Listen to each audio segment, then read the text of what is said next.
और जैसा आप जानते हैं, आज हम 14 घंटे बिता रहे हैं गृह मंत्री अमित शाह के साथ। हम पहुंच चुके हैं संभलपुर के समलेश्वरी मंदिर और यहां गृह मंत्री अमित शाह पूजा अर्चना कर रहे हैं और उसके बाद वो रवाना होंगे यहां से अपनी दूसरी पब्लिक मीटिंग के लिए।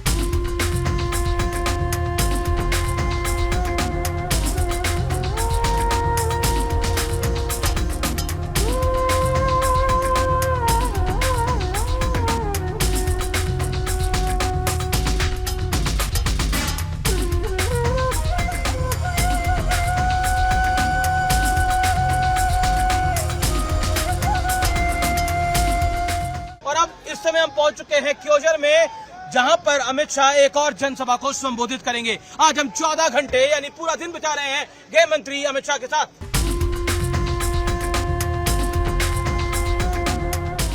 और व्यूअर्स, इस समय हम क्योजर की जनसभा में हैं, जहां पर गृह मंत्री अमित शाह अपना संबोधन दे रहे हैं और ओडिशा की अस्मिता की बात वो करते हैं तो बहुत महत्वपूर्ण है। और दूसरी तरफ अमित शाह इस अपने संबोधन में ऊपर और नीचे यानी राज्य में बीजेपी की सरकार और केंद्र में मोदी की सरकार की बात करते हैं और कहते हैं डबल इंजन की सरकार ओडिशा को आगे लेके जाए।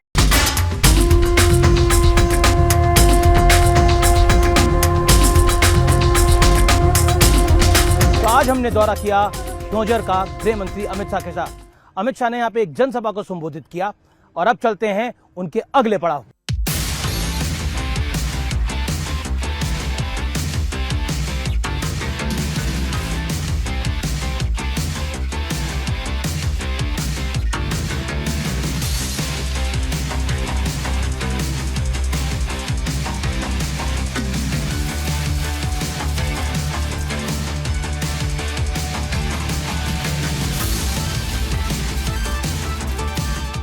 और अब हम पहुंच चुके हैं ढेंकनाल डिस्ट्रिक्ट में और इसके कामाख्या नगर टाउन में हम मौजूद हैं। चिलचिलाती धूप में दोपहर 3:30 बजे आप हुजूम देखिए पब्लिक का। ये गृह मंत्री अमित शाह की जनसभा के लिए है। लोग छतों पे भी हैं और उसके साथ साथ आप देख सकते हैं 3 से 4 पंडाल जो हैं वो भरे हुए हैं और इतनी बड़ी तादाद है लोगों की, आप देख सकते हैं और एक अलग जोश है। ओडिशा के ग्राउंड जीरो पर ऐसा लग रहा है कि वाकई भारतीय जनता पार्टी ने एक लेग वर्क करा है, ग्राउंड वर्क करा है। और अमित शाह जब राष्ट्रीय अध्यक्ष भारतीय जनता पार्टी के, तो उन्होंने यहाँ के रिमोट डिस्ट्रिक्ट तक में वो रुके, वहां का दौरा किया, संगठन की बैठकें करी। उसका एक असर है कि आज 2024 में भारतीय जनता पार्टी सबसे बड़ी चैलेंजर है ओडिशा के अंदर और नवीन पटनायक को खतरे की घंटी सुनाई दे रही है।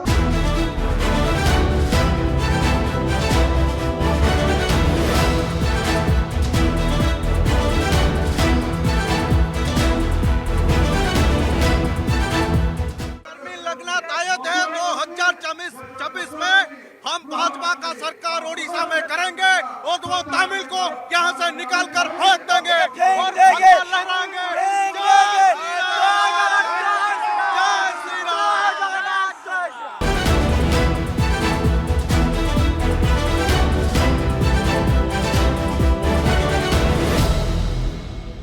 जैसा आप जानते हैं कि आज हम पूरा दिन बिता रहे हैं गृह मंत्री अमित शाह के साथ।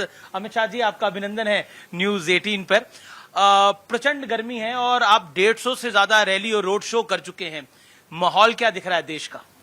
देखिए, पूरे देश का माहौल मैं 5 चरण में और उसके 2 महीने पहले से लगातार घूम रहा हूं।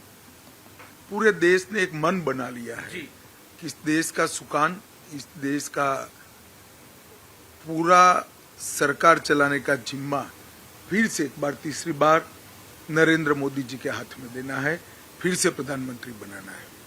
लेकिन क्या इस बारी भारतीय जनता पार्टी को मेहनत ज्यादा करनी पड़ रही है? आपकी रैलियां भी ज्यादा हैं, प्रधानमंत्री के कार्यक्रम भी ज्यादा हैं, आपके रोड शो भी ज्यादा हैं, प्रधानमंत्री के भी ज्यादा हैं। इसके पीछे कारण?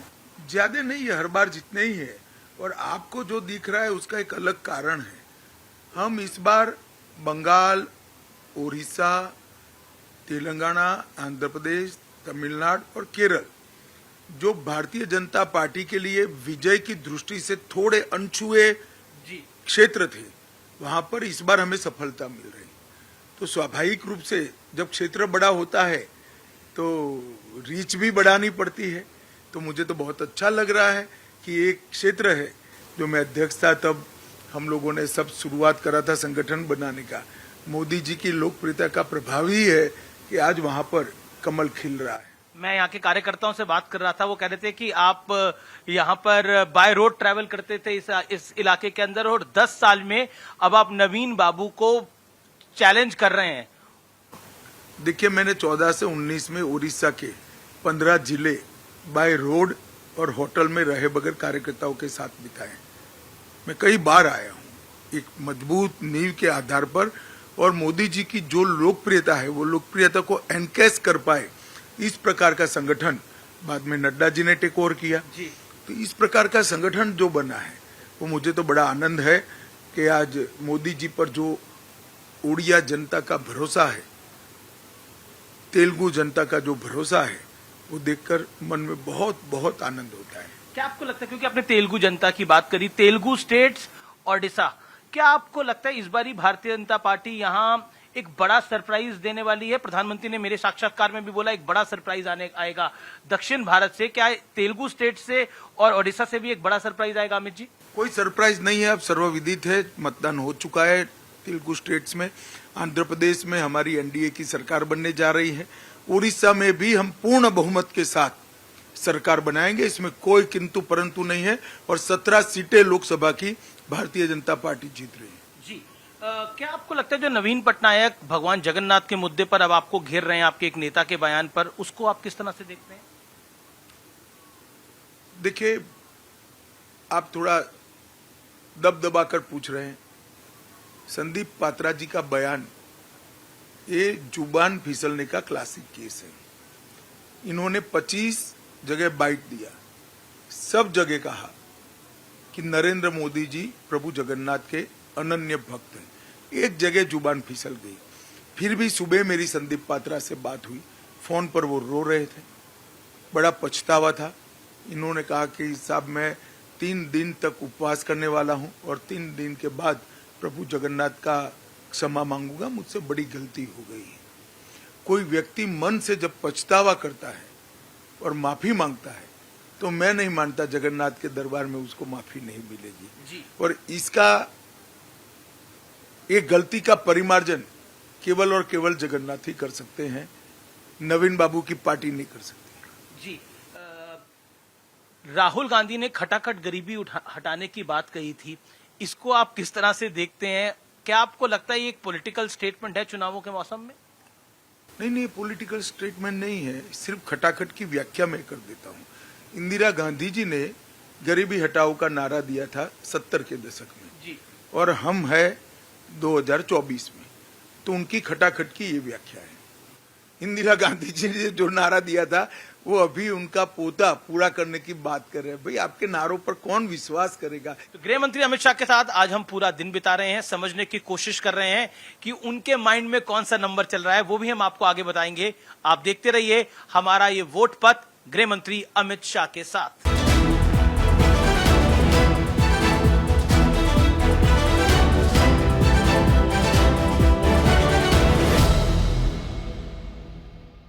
और अब हम पहुंच चुके हैं कोलकाता भुवनेश्वर से। आज का हम पूरा दिन बिता रहे हैं केंद्रीय गृह मंत्री अमित शाह के साथ। 14 घंटे अमित शाह के साथ जानने और समझने की कोशिश कर रहे हैं कि ये चुनाव किस ओर जा रहा है।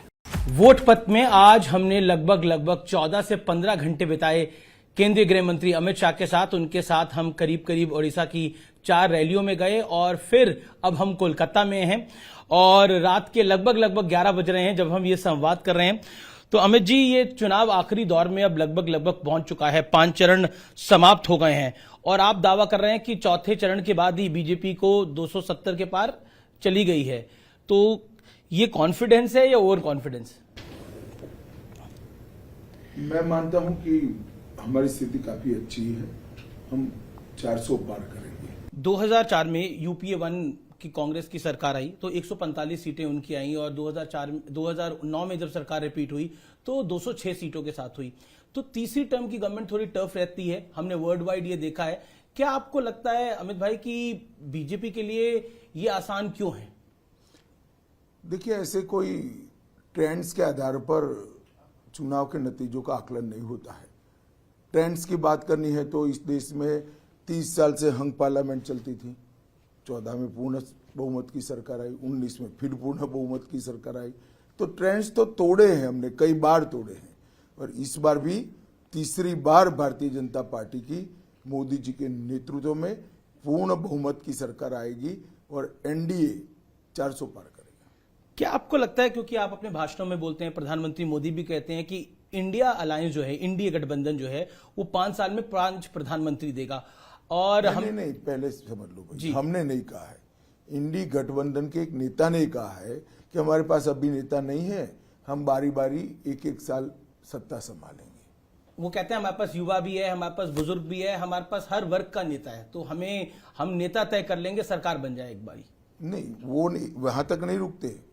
5 साल एक प्रधानमंत्री बनाएंगे, वहां तक जाते हैं।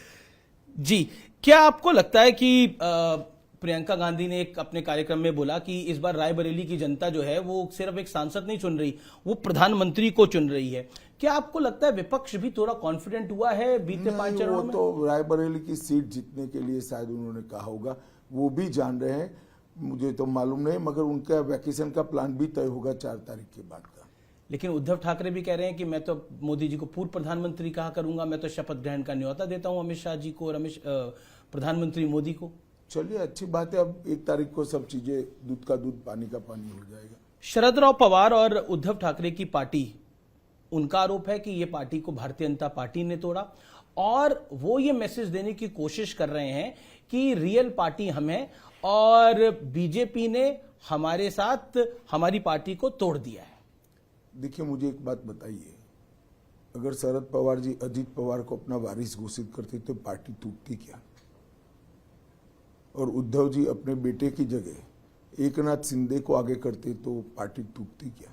इनकी पार्टियां अपने पुत्र पुत्री मोह के कारण टूटी हैं, और वो कहीं और जाकर कारण ढूंढ रहे हैं। रैली में आपने बोला कि अरविंद केजरीवाल एक यू टर्न नेता है, किस कारण से आपने बोला?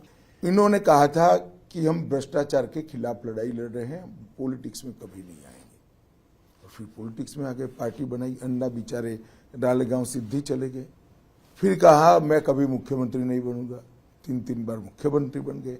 इन्होंने शपथ पत्र पर कहा था हम सरकारी सुविधाएं नहीं लेंगे, बंगलो भी ले लिया, गाड़ी भी ले लिया, सिक्योरिटी भी ले ली, और बंगलो ऐसा बना दिया कि जो 2-3 बंगलों को तोड़कर गैर कानूनी तरीके से अपना बंगलो बनाने का उन्होंने काम किया है। मैं मानता हूं कि ये सारी चीजें यू टर्न से भी बड़ी भयानक है।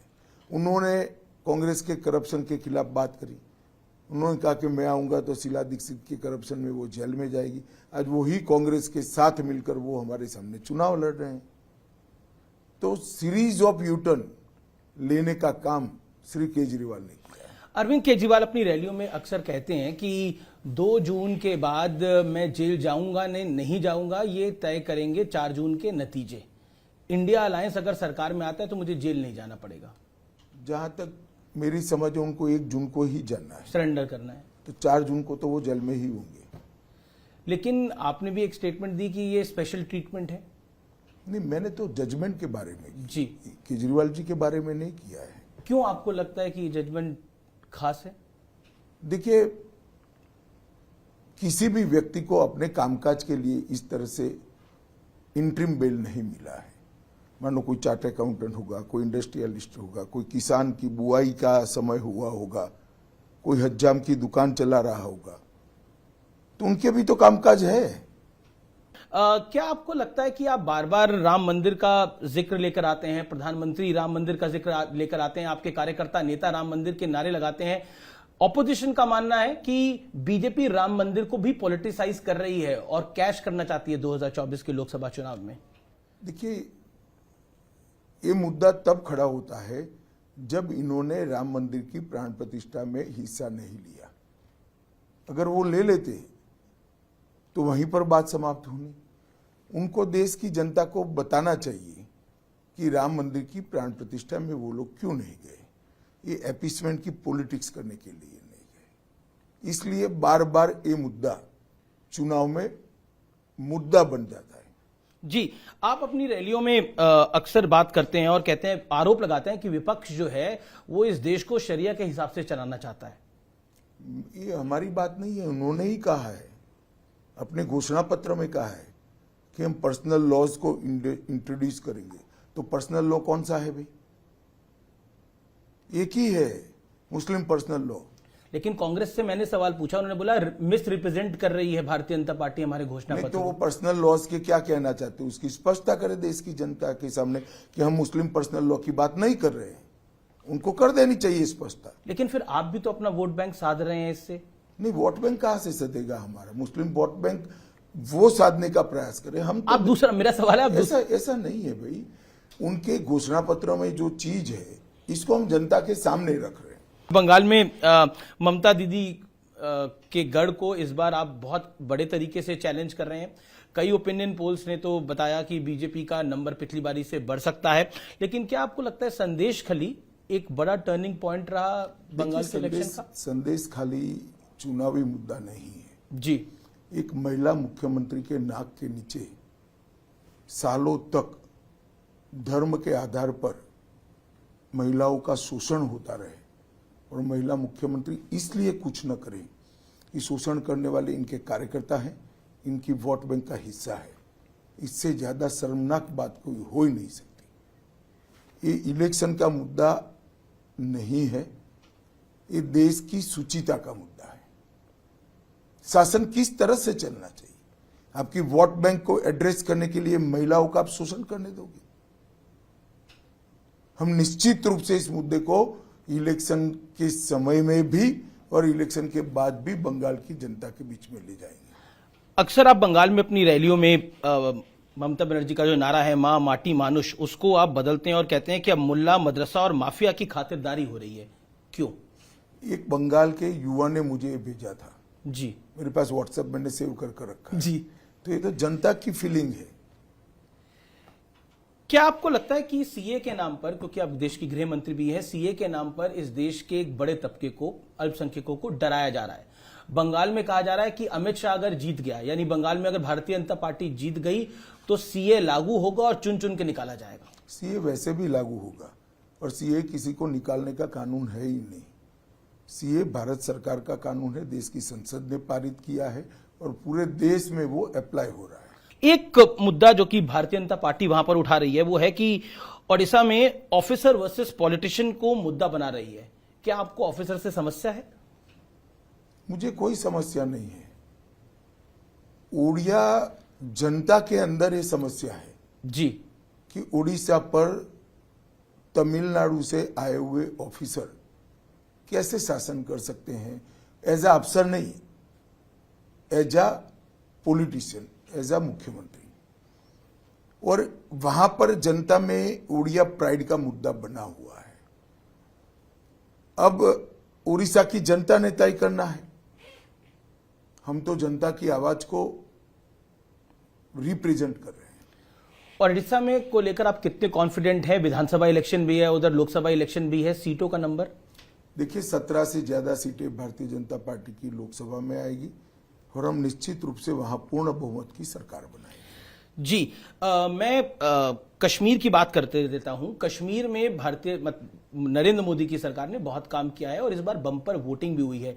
इसको आप किस ढंग से देखते हैं? क्या ये वर्ल्ड को, अराउंड द ग्लोब भी एक बड़ा स्ट्रांग मैसेज है भारत की तरफ से? निश्चित रूप से है। देखिए, जो लोग आजादी की बात करते थे, जो लोग अलग संविधान की मांग करते थे जी, वो लोग आज भारतीय संविधान के तहत जो चुनाव हो रहा है उसका हिस्सा बने हैं और स्वागत योग्य है। और घाटी की जनता ने भी बढ़ चढ़कर वोटिंग की है। सारे रिकॉर्ड टूटे हैं।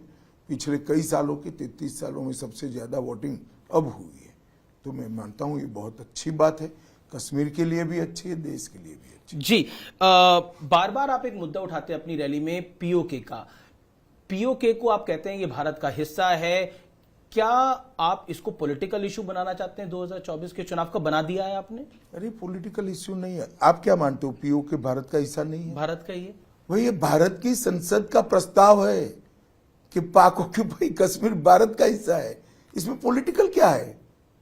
कुछ पॉलिटिकल नहीं है। ये हमारा देश का स्टैंड है। आप भी तो कह रहे हो। ये पीओके भारत का हिस्सा है, क्योंकि तो वही तो मैं कह रहा हूं। लेकिन चुनावी रैली में इसका जिक्र करना, तो इसमें क्या है? सत्य चुनावी रैली में नहीं बोला जाता क्या? असत्य ही बोला जाता है। कांग्रेस कहती है कि देखिए फिर पाकिस्तान की बात बीच में ले ये आती है। पाकिस्तान की बात नहीं है, पाक ऑक्यूपाई कश्मीर की बात है, कश्मीर की बात है। हरियाणा को लेकर आपकी रीडिंग क्या है? क्या आपको लगता है वहां पर कोई जाटों का बड़ा विषय है? हरियाणा में हमारी पोजीशन है वो संभाल कर रखेंगे, इसमें मैं कोई बड़ा डिटोरिएशन नहीं देख रहा। जी, मेरे आखिरी दो सवाल हैं। धारा 370 हटाना एक ऐतिहासिक फैसला था। बतौर गृह मंत्री जब आप अपनी पूरी कार्यकाल को देखते हैं बीते 5 साल के अंदर, आपको लगता है कि ये एक बड़ा चैलेंज भी था आपके लिए? नहीं, अब हट ही गया, शांति भी है, 5 साल हो गए, अच्छा चल रहा है। जी, इस चुनाव में आपको हमने कई चुनावों में देखा, लेकिन अमित शाह, लेकिन इस बार आपको आपके जो चाहने वाले हैं, आपको जो पसंद करते हैं, वो अमित काका के रूप में भी जानने लग गए। तो क्या कहना चाहते हैं आप? ये मैं रैलियों में भी देख रहा था आज। अच्छा लगता है, युवा बच्चे इस तरह से पुकारते हैं तो। जी, अमित शाह जी, फाइनल नंबर आपका क्या है? हम 400 पार करेंगे। और बीजेपी का नंबर क्या होगा? बीजेपी का नंबर अभी 7वें चरण के बाद ही असेसमेंट आ पाएगा, परंतु हम निश्चित रूप से 400 पार कर रहे हैं। अमित शाह जी, आपने हमें अपना वक्त दिया, आज पूरा दिन हमने आपके साथ बिताया, इसके लिए आपका बहुत बहुत धन्यवाद। और उम्मीद करते हैं कि लोकतंत्र के इस महापर्व में आपको कामयाबी मिले। धन्यवाद। धन्यवाद।